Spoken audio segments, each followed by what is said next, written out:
Varicose veins కి సరైన చికిత్స కోసం సంప్రదించండి ఎవిస్ హాస్పిటల్.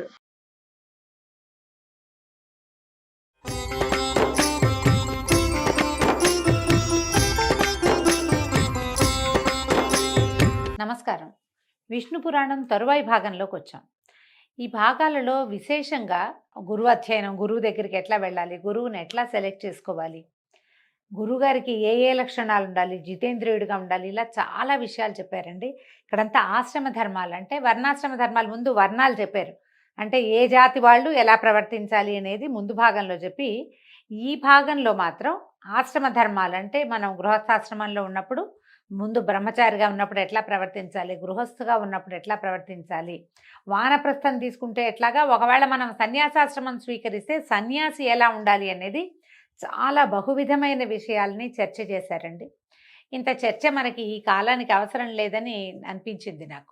కానీ ప్రత్యేకంగానట ఇది చూడండి, సంప్రదాయానుసారం ఉపనయనం అయిన తర్వాత అంటే బ్రాహ్మణ విద్యార్థులు, బ్రాహ్మణ క్షత్రియ వైశ్య విద్యార్థులు ఉపనయనం జరిగిన తర్వాత ఒక గురువు దగ్గరికి వెళ్ళి కొంతకాలం చదువుకోవాలి. ఆ తర్వాత 4వ జాతి వాళ్ళు, చతుర్థ వర్ణం వాళ్ళు మాత్రం తండ్రులు లేదా తాతల దగ్గర విద్యను అభ్యసించాలి. మేనమామలు మాతామహుల ఇళ్లల్లో కూడా విద్యను అభ్యసించవచ్చు అని విష్ణు పురాణం చెప్తోంది మనకి. దీనికి గురువు జితేంద్రియుడిగా ఉండాలి, ఆయనకు గోత్రనామాలు చెప్పి పాదాభివందనం చేయాలి. గురువు దగ్గర ఉన్నప్పుడు మనకి ఇప్పుడు ఎలా అయింది, అంతా కాలేజీలు వ్యవహారాలు కదండి. కాలేజీల్లో కూడా మనం హాస్టల్స్కి పంపించేటప్పుడు చెప్తాం పిల్లలకి, ఇలా ఉండాలి, అలా ఉండాలి, బట్టలు జాడి చారేసుకో, జాగ్రత్తగా పెట్టుకో, నీ వస్తువులు జాగ్రత్తగా పెట్టు, తిండి పదార్థాలు ఇస్తే జాగ్రత్తగా ఉండు, ఎవరితో కొట్లాడిపోక, ఇలా చెప్పుకోవాల్సే వస్తుంది. పాతకాలపు విద్య విధానం చూడండి. స్నానం, సంధ్య, జపం మానకుండా ప్రాతः సమయాల్లో అగ్నికార్యం చేస్తూ వేదం నేర్చుకోవాలి. గురువు ఇష్టానుసారం ప్రవర్తించు, గురువుగారు ఏది చెప్తే అది వినాలి. తర్వాత ఫలాలు, పుష్పాలు, పత్రాలు, జలము, సమిధలు, దుంపలు లాంటివి గురువు ఏం చేయమంటే ఆ పని చేసి పెట్టాలి తప్పకుండా. ఎంత వంశం, గొప్ప వంశంలో పుట్టాను, ధనవంతుణ్ణి, ధనవంతుల కుమారుణ్ణి అలాంటి భేదభావం చూపించకుండా సహ విద్యార్థులతోటి సమానమైన ప్రవర్తన ఉండాలి. హెచ్చుతగ్గు ప్రవర్తనలు ఉండకూడదు. బ్రహ్మచర్యం పాటించాలి. గురుదక్షిణని యథాశక్తి సమర్పించి ఆయన అనుజ్ఞను పొంది తర్వాత గృహస్థు అవ్వాలి. ఈ బ్రహ్మచర్యాశ్రమంలో ఉండగా విద్యార్థి దశని ఎంత సజావుగా చేయాలో ఈ విష్ణు పురాణం చాలా స్పష్టంగా వివరంగా చెప్తుంది. ఇది చూడండి ఎంత బాగా చెప్పారంటే, ఒకవేళ ధర్మ మార్గాన పెద్దవాళ్ళు అయ్యాకనమాట ధనం ఆర్జిస్తూ శక్త్యానుసారంగా గృహస్థ ధర్మాలు పాటిస్తూ గుణవంతులైన కొడుకులకు తండ్రి అయి పితృ రుణాన్ని, యజ్ఞాలు చేసే దేవ రుణాన్ని, అధ్యయనం చేత ఋషి రుణాన్ని, బలిదానముల చేత భూత రుణాన్ని తీర్చుకుంటూ సర్వులని ఆదరిస్తూ ప్రశాంత చిత్తుడై ప్రవర్తించాలి. వేదవ్యాసుల తండ్రి అయినటువంటి పరాశర మహర్షి తన శిష్యుడైన మైత్రేయుడికి సాధారణంగా ఒక మానవుడు ఏ ధర్మంలో పుడితే ఆ ధర్మానుచరణ ఎలా చేయాలో ఈ విష్ణు పురాణంలో వివరంగా చెప్తారండి. విష్ణు పురాణం అన్ని పురాణాలకి మొదటిదని, దీని నుంచే అన్నీ పుట్టాయని చెప్తారు. కొన్ని కథలు ఇందులో బ్రీఫ్గా కనపడతాయి మనకి. వీటిని ఎలాబరేట్గా వివరంగా చెప్పబడినవి తర్వాత పురాణాల్లో కనిపిస్తుంది. సన్యాసులు, బ్రహ్మచారులు, వేద విద్యార్థులు, తీర్థయాత్రలు చేసేవారు, పరదేశీయులు, గతిలేక ఆకలితో అలమటించేవారు, బాటసార్లు ఒకవేళ తమ ఇంటికి వస్తే సవినయంగా వాళ్ళకి ఎదురేగి లోపలికి తీసుకొచ్చి యథాశక్తి అన్నపానీయాదులతో ఆదరించాలి. గృహస్థుడికి సత్కారమే బహుపుణ్య ఫలప్రదం, దాన్ని మించిన పుణ్యకార్యం లేదట. నువ్వేం పెద్దగా గుడి గోపురాలు తీర్థయాత్ర చేయలేకపోయినా మన ఇంటికి వాకిటోకి వచ్చిన వాడికి బాబు మంచినీళ్ళు తాగుతావా, ఎండను పడొచ్చావు, మంచినీళ్ళు తాగు, ఏదైనా తిను, ఏదైనా తాగు, ఇట్లా నీడని కూర్చో, కాసేపు నడుము వాల్చి వెళ్దు కానీ, ఇదిగో ఇది ఆ మధ్యలో తిను ఎక్కడైనా అని ఇవ్వగలిగితే దానంత పుణ్యకార్యం ఇంకొకటి లేదట, పురాణోక్తంగా చెప్తోంది. అతిథి ఎవరైనా వచ్చే సమయానికి మన ఇంటికి వచ్చారు, మన ఇంట్లో ఉన్న వాటితోటే ఏమైనా చేసి పెట్టాలి కానీ పక్కింటికి అప్పు వెళ్ళకూడదట. తర్వాత ఒకవేళ కనుక గృహస్థు ఇంట్లో నుంచి అతిథి ఏ సత్కారము పొందకుండా, అంటే కనీసం మంచినీళ్ళు అడగటం లాంటిది కూడా చేయకుండా పంపించేస్తే దాంతో ఎంత పాపం వస్తుందో.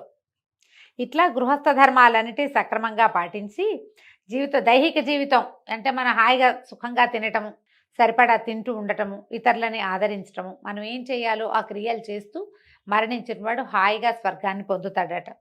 గుణవంతులైన పుత్రులు ఒకవేళ సంతానం ఉంటే వాళ్ళకి విద్యాబుద్ధులు, వాళ్ళకి రెక్కలు వచ్చేదాకా వాడిని పోషించి వాడికి ఏదైనా నేర్పించి చేయాలట తప్పకుండా. గృహస్థ ధర్మాలు వాళ్ళకి బోధించి వీళ్ళు గృహస్థుతో సహా, భార్యతో సహా గృహస్థు వనవాసం అవ్వాలి. ఆ కాలంలో ఈ వానప్రస్థాశ్రమం అనేది ఉండేదండి. వానప్రస్థం అంటే అదే వనవాసిగా ఈ ఇల్లు వాకిలి ఈ పాలు తోడు పెట్టుకోవడం, కుక్కల్ని పెంచడం, మనవరాళ్ళని ఎత్తుకోవడం, బంగారాలు వెండి చేర్చటము, ఈ వ్యవహారాలు ఏం లేవు.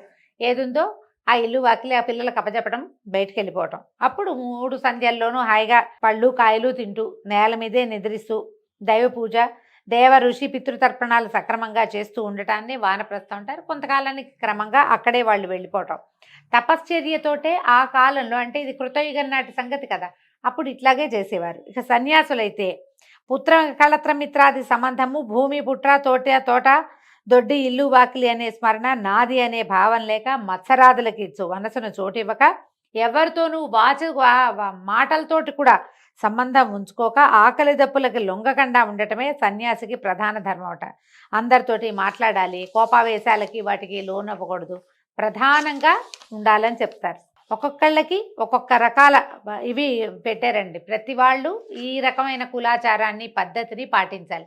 ఇవి మన దగ్గరికి ఎట్లా వస్తాయి అంటే, మామూలుగా సంసారాల్లో మన తాత ఎట్లా ఉన్నాడో తండ్రి ఎట్లా ఉన్నాడో మనం ఎట్లా ఉన్నామో మన పిల్లలు అలాగే ఇంచుమించుగా ఉంటారు. విధానాలు ఏవో చిన్న చిన్నవి కాలానుగుణంగా మారినా, ఇప్పుడు మనకి కాలానుగుణం ఏంటంటే తాతలు ఉన్నట్టు తండ్రులు లేరు, తండ్రులు ఉన్నట్టు కొడుకులు ఉండట్లేదు. ఇక మనవల సంగతి అడగనే ఎక్కర్లేదు. ఒక్కోసారి మనవలే లేని పరిస్థితులు కూడా ఈ రోజున దాపురిచ్చాయి. కానీ పాతకాలంలో అట్లా ఉండేది కాదు. తాత తండ్రుల విధానాన్ని తప్పనిసరిగా పాటించే కాలం ఉండేది ఆ రోజుల్లో. అయితే వీళ్ళు చెప్తున్నారు, ఏ విషయమైనా ప్రతి వాళ్ళకి అన్నమాట ఇది. ఏ సమయమైనా ఎక్కువగా మాట్లాడకూడదు, కోపతాపాలకి లోపమోహాలకి గురి కాకూడదు, ఎట్టి పరిస్థితుల్లోనూ కళ్ళలాడకూడదు, అబద్ధాలు ఆడద్దు, ఎదుటివారికి వినడానికి కష్టమైనా సరే నిజాన్నే చెప్పాలట. ఇది అందరికీనండి, అన్ని జాతుల వాళ్ళకి. దూషణ భాషలు ఆడకూడదు, పగలు ఎన్నుకోరాదు, అంటే ప్రత్యేకంగా పగ పెంచుకోవటం అలాంటివి చేయకూడదు. ఒంటెని వాహనంగా ఉంచుకునేవాళ్ళు కాదట ఆ రోజుల్లో. వాహనంగా మరి ఇప్పుడు ఈ రాజస్థాన్ ఆ వైపు వాళ్ళు అలాగే కదా ఉంచుకుంటారు. మన వాళ్ళకి ఏం చెప్తాం, గట్టు దగ్గర ఉన్నటువంటి చెట్టు కింద పడుకోకూడదు. ఒక్కొక్కసారి పైనుంచి వాగేదైనా వస్తే గట్టు లాగేస్తుంది అనమాట, అందుకని పడుకోకూడదు అనేవాళ్ళు. కులాచారం విడిచి ప్రవర్తించే వాళ్ళతోటి, దొంగతోటి, వెర్రివాడితోటి, పగవాడితోటి, పాపపు పనులు చేసేవాడితోటి, జార చోరులతోటి, అసత్య భాషణుడితోటి, విటునితోటి, అప్పులవాడితోటి, సత్కర్మలు ఆచరింపని వాడితోటి మైత్రి చేయకూడదు. ఇలాంటి స్నేహితులతోటి ఉంచుకోకూడదు స్నేహాన్ని. ఒంటరిగా తోవలో పయనించకూడదు. ఎప్పుడైనా సరే ఒంటరి ప్రయాణం బాధాకరమేనండి, తప్పకుండా తోడుండాలి. పొంగి పొర్లుతూ ఉన్న ఏటిలో దిగి ఈదకూడదు. ఇలాంటివి కొన్ని ప్రత్యేకంగా చెప్పారు.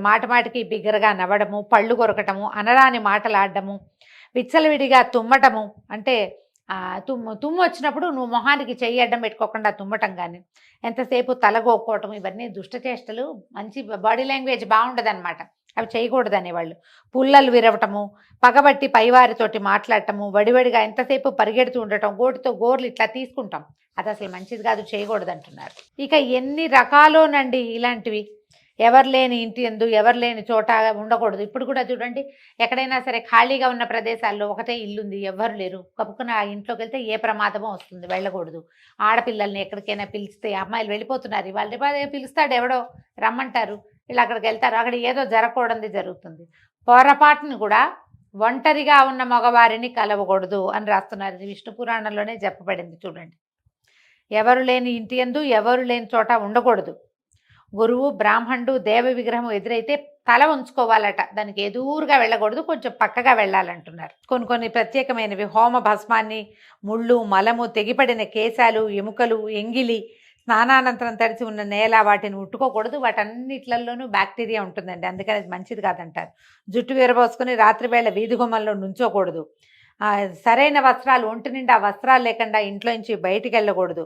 వియ్యము కయ్యము తనకి తగిన వారితోటి చేయాలి, ఎవరితోటి పగబెట్టుకోకూడదు. బలవంతునితోటి పగ, బలహీనుడితోటి చుట్టరికము, చాటుమాటుగా ఎవరికైనా ధనం ఇవ్వటము, కోరి కలహానికి దువ్వటము కాని పనులు.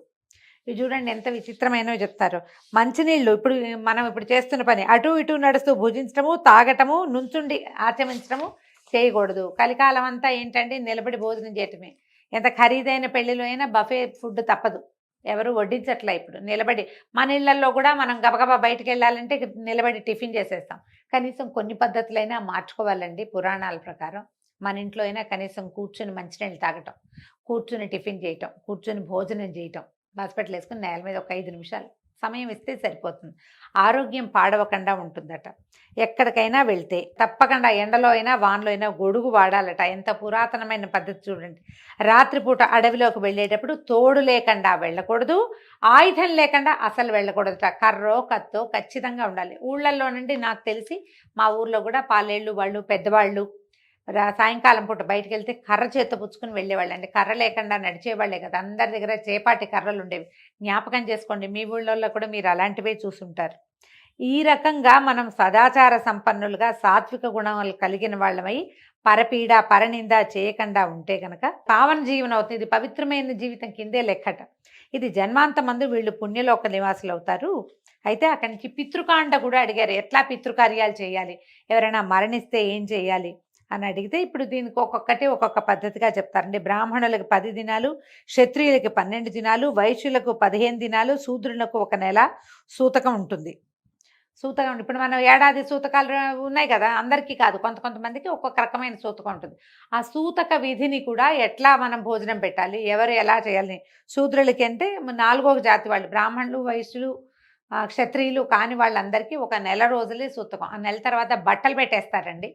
బట్టలు పెట్టాక ఇంకా సూతకం తొలగిపోయినట్టే. ఏడాది సూతకం వాళ్ళకు ఉండక్కర్లేదట. అంటే మరి పురాణంలో చెప్పారు, ఆయా ప్రాంతాలని బట్టి వాళ్ళకు ఒక పురోహితుడు ఎవరో ఉంటారు, ప్రతి ఇంటికి ఉంటారు కదా, ప్రతి జాతికి ఒక పురోహితులు ఉండటం మనం కనపడుతూ ఉంటుంది మనకి. వాళ్ళు చెప్పిన ప్రకారం పాటిస్తే సరిపోతుంది. మనం దీనికోసమని టీవీలోనో లేకపోతే సోషల్ మీడియాలోనో విని వాటిని పాటించకూడదు. అవి ఎలా చేయాలంటే మన విధానం ఏమిటి అనేది, మన ఇళ్లలో ఆచారం ఏమిటి అనేది తెలుసుకుని దాని ప్రకారమే చేస్తేనే మంచిది. ఈ శ్రాద్ధ విధుల్లో కూడా కొన్ని తినచ్చు, కొన్ని తినకూడదు, కొన్ని పెట్టకూడదు, ఈ సమయంలో చేయకూడదు, ఇలాంటి విషయాలు కూడా చాలా ప్రత్యేకంగానే ఇందులో చెప్పారండి. అయితే ఏంటంటే దీంట్లో ఎవరైతే శ్రాద్ధ విధి నిర్వహిస్తారో వాళ్ళు నగ్నుడిని చూడకూడదు అని ఒక మాట ఈయన చెప్పారు, పరాశరుల వారు. చెప్పేసరికి ఈ నగ్నుడంటే ఎవరు అని అడిగితే, చిన్నప్పుడు వేదాలు అభ్యసించి శాస్త్రాలు చదివి చక్కగా చిన్నప్పుడు దేవతార్చన అవి చేసి క్రమంగా పెద్దవాడైన తర్వాత తను చదివిన శాస్త్రాన్ని తన ఇంట్లో పాటించేటువంటి పద్ధతిని గనక ఎవడైతే నిందిస్తాడో వాణ్ణి నగ్నుడు అంటారట. నగ్నుడు అంటే వస్త్రాలు లేనివాడని కాదు, మన ఇంట్లో ఉంది ఆ విధానం, మన పద్ధతి అది, మనం అలాగే చదువుకున్నాం. మనకు ఒక 30 సంవత్సరాలు వచ్చేదాకా మనం అదే విధిని పాటిస్తూ వచ్చాం. 30 ఏళ్ల తర్వాత రకరకాల సాహిత్యాలు చదివో, వేరే వాళ్ళ మాటలు విను, లేకపోతే మనమే పునరాలోచన చేసుకుని ఏదో లాజిక్కి అందట్లేదని భావించి మనం చేసిన విధిని, ఏ విధి వల్ల మన ఇన్ని సంవత్సరాల జీవనం నడిచిందో ఆ విధిని నిందించే వాడితోటి మాట్లాడకూడదు అని చెప్తున్నారు.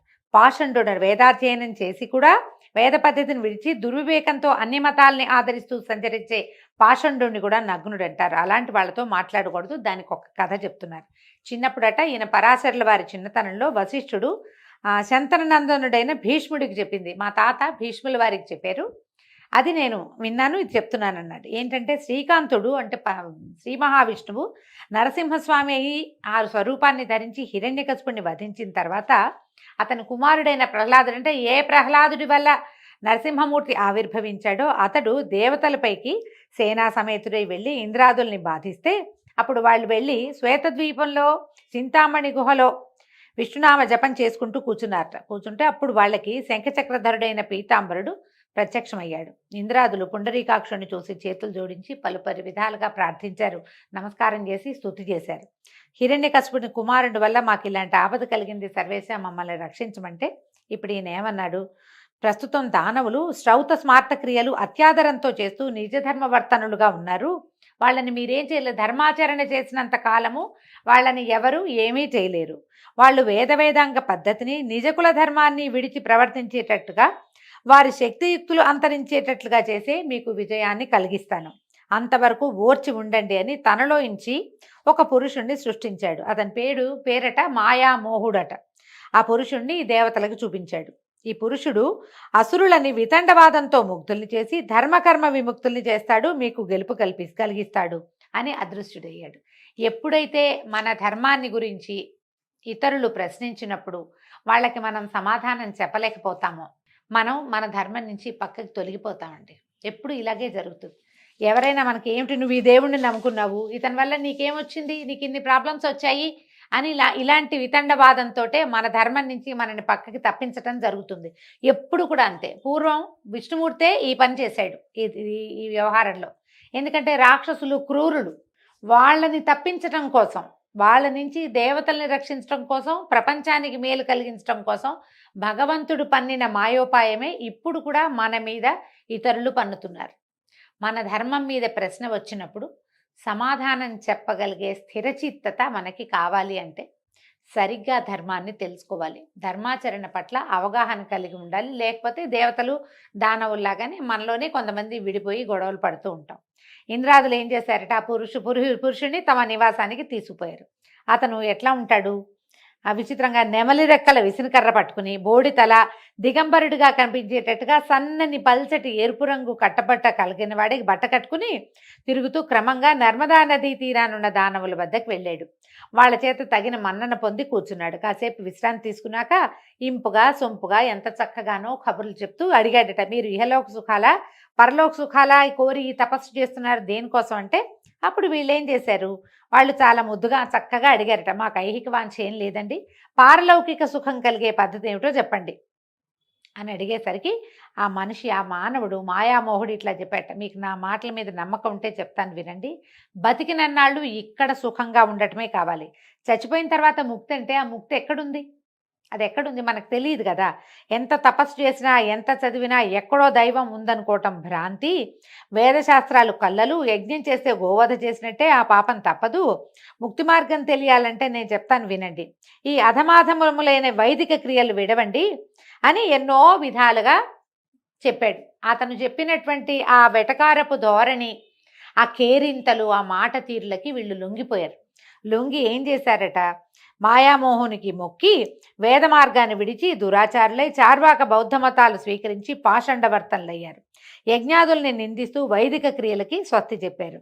అలా ఉండగా ఒకనాడు ఆ మాయాపురుషుడు యజ్ఞం చేస్తున్న ఒక సోమయాజి వద్దకు తన దానవ శిష్యులతో వెళ్ళి అడిగాడట, నువ్వు జీవహింస చేస్తే పాపం అని వేదాలు చెప్తుంటే నువ్వు దయమాని జీవహింస చేస్తున్నావు, అహింస పరమోధర్మ అంటే అహింస పరమధర్మం కదా, ఆ మాటను స్మరించి ఇలాంటి చెడు పనులు విడిచి ఈ పనులు మానేసి ఈ హోమంలో ఎంతో కొంత పశుధ వధ జరుగుతుంది, అది పాపం అని చెప్తున్నాడు, దానివల్ల నీకు చాలా పాపం వస్తుంది. అహింస ఎట్లా ఉంది, అక్కడ యజ్ఞంలో హింస జరుగుతుంది ఎంతో కొంత, ఇప్పుడు ఈ హింస వల్ల ఎక్కువ పాపం వస్తుందని అతనిని ఎన్నో రకాల మాటలు చెప్పి అందులోంచి తీసుకొచ్చేసాడు బయటికి. ఇట్లా వేదాలు యజ్ఞాలు విడిచి పైతృక క్రియల్ని మరిచి నాస్తికుడైన వాడినే నగ్నుడు అంటారు. ఈ విధంగా దానవులు నాస్తికులైపోయి దైత్య దానవులు నాశనం అయిపోయారు. వీళ్ళు ఏం చేశారు, దేవతలు మాత్రం వైదిక ధర్మాన ప్రవర్తిస్తూ జవసత్వాలు కలిగిన వాళ్ళే అనాయాసంగా అసురులను వధించి మునపట్లాగా యజ్ఞభాగాలు పొందుతూ సుఖంగా ఉన్నారు. ఇది కరెక్టా, ఇది న్యాయమేనా అంటే, ఇప్పుడు న్యాయము అన్యాయము భగవంతుని మించి మనకు తెలియదండి. ఆయా కాలాలను బట్టి ఏది న్యాయము ఏది అన్యాయము అనేది నిర్ధారింపబడేది. మనం ఇప్పుడున్న కాలం వేరు, మనం చదివి తెలుసుకుంటున్న ఈ విష్ణు పురాణం నాటి కాలం వేరు. కాలానుగుణంగా ధర్మం చిన్న చిన్న రూపాలు మార్చుకుంటూ ఉంటుంది, ఇట్లా చెప్పబడింది. కాబట్టి ఈ రకంగా మనం ఏం చేయాలి, ఇలాంటి వాళ్ళు ఎవరైనా సరే ధర్మాన్ని విడిచిన వాడితోటి స్నేహం చేయకూడదు అని మనకి పరాశర మహర్షి మైత్రేయుడికి తెలియజేస్తున్నారు. అయితే ఇలాంటి వాళ్ళతోటి మాట్లాడద్దు, స్నేహం చేయొద్దు అని స్పష్టంగా చెప్తూ ఇలాంటి వాళ్ళతో స్నేహం చేస్తే ఎలాంటి సమస్యలు వస్తాయో వేరే కథలో తెలియజేస్తున్నారండి. ఆ కథని రేపు ఉదయం విందాం. అంతవరకు సెలవు, నమస్కారం.